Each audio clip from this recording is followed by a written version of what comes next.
into a fine large flower which looked very much like a tulip. it කියලා කියන්නේ දැන් ඔන්න මේ බීජය ගැන තමයි අපි කතා කරන්නේ. quickly කියලා කියන්නේ ඉක්මනට වේගයෙන් කියන එක. ඉක්මනට එන්න. ඔයගොල්ලෝ කියනවා ඒකනේ. quickly come ඉක්මනට එන්න. it quickly grew කියලා කියන්නේ මෙතන මොන verb එකේ අතීතද? grow කියලා කියන්නේ වැවෙනවා වැඩෙනවා කියන එකනේ. ඒතර grow එකේ අතීත වචනේ තමයි past tense verb එක තමයි මොකද්ද? grew. GREW කියලා කියන්නේ. හරිද? it quickly grew ඒක ඉක්මනටම වැඩුණා. මොකක් තත්ත්වයටද? into a fine large flower. ආයක fine කියලා කියන්නේ මේක හොඳ ලොකු මලක් තත්ත්වයට ඉක්මනටම අර බීජේ වැඩුණා. which කියලා මොකක්ද මේ සම්බන්ධක පදයෙන් අදහස් කරන්නේ? දැන් මේ මල ගැන තමයි කියන්නේ. මේ it කියන එකෙන් මොකක්ද අදහස් කරේ? අර බීජය ගැන.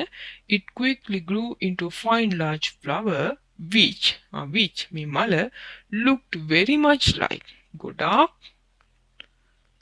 මොකක් වගේද? look very much like කියලා කියන්නේ මේ කැමති නෙමෙයි වගේ කියන අදහස. which looked very much like a tulip. මොකක් වගේද? ගොඩක්ම මොකක් වගේද? tulip මලක් වගේ තමයි මෙයා ලොකුවට වැඩිලා තියෙන්නේ. හරිද? කියන්නේ රෝස මලක් වගේ කියලා එහෙනම් කොහමද?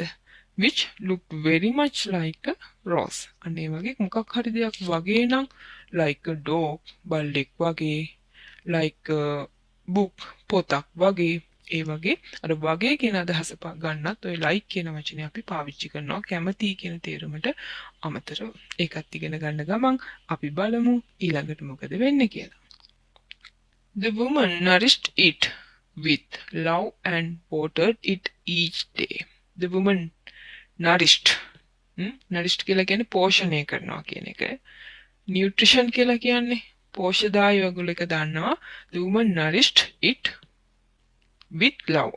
ආදරෙන් ඒක පෝෂණය කරා. ඒ වගේම water කරන කෙනෙක් දැන් verb එක දන්නවා. වතුර දැම්මා it each day හැමදාම. every day කියලා කියන්නේ දිනපතා. each day කියලා කියන්නේ දෛනිකව හැමදාම ඒක යා කරා කියන එක.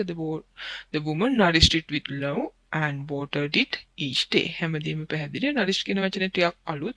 දැන් පුතේ ඔයගොල්ලෝ ඒක පාවිච්චි කරන එකක් නෑ. නමුත් වචනේ දැනගන්න කවදා හරි ඔයගොල්ලෝගේ එක්සෑම් එකක නේද පැරග්‍රාෆ් රීඩින් කරලා ප්‍රශ්න අහන තැන්වල මේ වගේ වචන ගොඩක් ප්‍රයෝජනවත් වෙන්න පුළුවන්කම තියෙන නිසා. One day she softly kissed its half shut petals. One day එක දවසක් she softly kissed කියලා කියන්නේ ඉතාමත් මෘදුව සිපගත්තා. මොනවද සිපගත්තේ? it's මේ tulip මල වගේ මලේ half shut petals. petals කියලා කියන එක හොඳ දැන් ඔයාලගේ vocabulary එකට දාගන්න ඕන. petals කියලා කියන්නේ මල් පෙති වලට.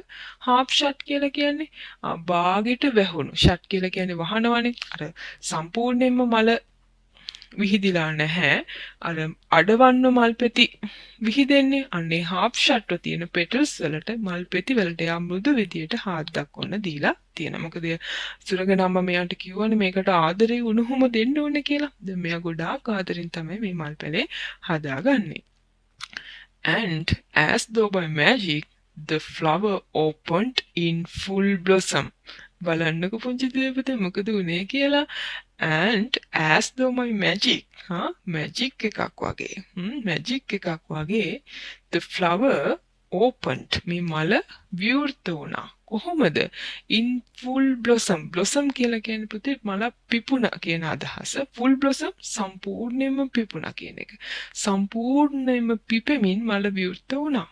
the flower opened in full blossom. තේරුණාද? දැන් මෙයා මෘදුව අරකට ආදරෙන් හාද්දක් කිස් එකක් දුන්න ගමන් the flower opened විවෘත වුණා in full blossom සම්පූර්ණයෙන්ම පිපුණු තත්ත්වෙටම විවෘත වෙලා තියෙනවා අර half shut petals තිබිච්ච මල. තේරුණා නේද? දැන් බලමුකෝ මල ඇතුළේ වෙන මොකක්ද තියනවා වගේ නේද? Can you see something inside this blossom flower? Can you see? Yes, I know you can see. Let's see what is going to happen. Inside sat a very delicate and graceful little maiden girl. අන්න බලන්නකෝ අර මල විවෘතුනේ කොහොමද? Inside ඇතුලේ sat a very delicate and graceful little maiden girl. කවුද ඇතුලේ set කියලා කියන්නේ වාඩ්ලා ඉන්නවා කවුද? ඔන්න බලන්න ලස්සන වචන. අපි අර ඉස්සෙල්ලා generous කියන වචනේ ඉගෙන ගත්තේ. ඒ වගේ very delicate and graceful. හරිම ලස්සන, හරිම කදිම. little maiden girl. පුංචි ගැණු ළමෙක් ඔන්න වාඩි වෙලා හිටියා. ඉතින් පුතේ ඔයගොල්ලෝ මේ රූපරාමුවේ දකින්නේ ඒ පුංචි little maiden girl තමයි. maiden කියලා කියන්නේ අර ලස්සන තරුණ අවිවාහක වගේ අදහසක් තමයි එතන තියෙන්නේ. ඒ වගේ ලස්සන girl කෙනෙක් ඔන්න දැන් මේ පිපුණු මලේ වාඩි වෙලා ඉන්නවා. මේ lady දැක්කා. Can you imagine ඔයාලට හිතා ගන්න පුළුවන්ද ඇයි කොච්චර සතුටින්ද ඉන්නේ කියලා? කොහොමද අහන්නේ? Can you imagine how much she satisfied? ඔයා කොච්චර තෘප්තිමත් වුණාද කියලා ඔයාලට හිතා ගන්න පුළුවන්ද නේද? අපි බලමු ඊනකට මොකද වෙන්නේ කියලා. She is my child, my daughter. අන්න දැන් මේ lady කියන කොහොමද? She is my child. එයා මගේ දරුවා. ඇය මගේ දරුවා. My daughter. මගේ දුව. දැන් මේ lady ගොඩාක් සතුටින් එහෙම කියනවා. I will call her Thumbelina. She is not bigger than the size of my thumb. ඔන්න බලන්නකො මොකද වෙලා තියෙන්නේ කියලා. I will call her Thumbelina. මං එයාට කතා කරන ඕන දැන් නමකුත් දැම්මා. I will call her Thumbelina. Thumbelina. ඔන්න දැන් මේ චූටි දුවණිගේ නම තමයි Thumbelina. She is not bigger than the size of my thumb. thumb කියලා කියන්නේ මොකක්ද පුතේ? ඔයගොල්ලෝ දැනගන්න ඕනේ. ඒක thumb ස්පෙලිං එක මතක තියාගන්න. thumb කියන්නේ මහා පටකිල්ලට. She is not bigger than. bigger than කියලා කියන්නේ ලොකු නැහැ. මොකට වඩාද? She is not bigger than the size of my thumb. අනේ මගේ මහා පටකිල්ලේ ප්‍රමාණයට වඩා එයා ලොකු නැහැ. ඒ නිසා මම එයාට Thumbelina කියලා කතා කරනවා කියලා මේ lady කිව්වා. I am your mother, child, and your name is Thumbelina. බලන්න මේ lady කොච්චර ආදරෙන් කියනවාද කියලා. I am your mother, child. දරුවෝ මං ඔයාගේ අම්මා සහ ඔයාගේ නම Thumbelina. The flower had given her the daughter that she had dreamed of. The flower මේ මල had given.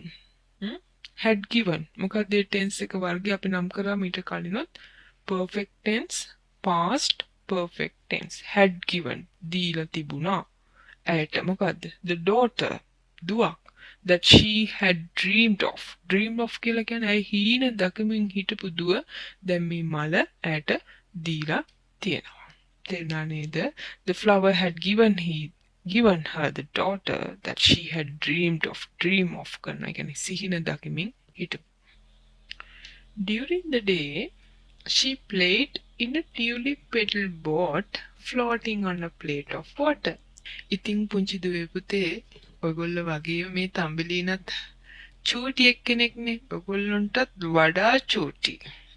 During the day දවස් අතරතුරේදී she played. play කියලා කියන එකේ අතීතේ තමයි played සෙල්ලම් කරා. in a tulip petal boat. අර ටියුලිප් මලේ පෙත්තකින් හදපු බෝට්ටුවක්. floating කියලා කියන්නේ පාවෙනවා. ඒ බෝට්ටුව පාවුනේ කොතනද බලන්නකෝ. on a plate of water. වතුර පීරිසියක මේ චූටි එක්කෙනා ඔය ගෙදර තියෙන වතුර පීරිසියක අර මල් පෙත්තක උඩ නැගලා බෝට්ටු පෙද සෙල්ලම් කරමින් තමයි Thumbelina දවස ගත කරලා තියෙන්නේ.